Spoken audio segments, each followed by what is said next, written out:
how to connect Chatgpt to Google Docs. Hello guys, and today we're going to talk about how we can connect the Chatgpt to our Google documents over here. Now the first thing we're going to do is we're going to click on extensions over here on the top, and then we're going to click on add-ons and then click on get add-ons. Over here we're going to click on our search bar on the top, and we're going to search Chatgpt. So going to click on enter. And over here, we have multiple of options. You could simply click on any of these options. For example, this one. I'm going to click this. And I'm going to click on install.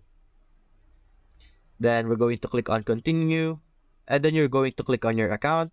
Click on allow. Then we're going to wait for a bit.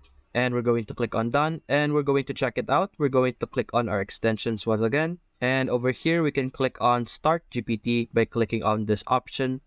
And as you can see over here on the right side, we have our ChatGPT on our Google Docs. And that's it guys. Hope you enjoyed the video. Thanks for watching.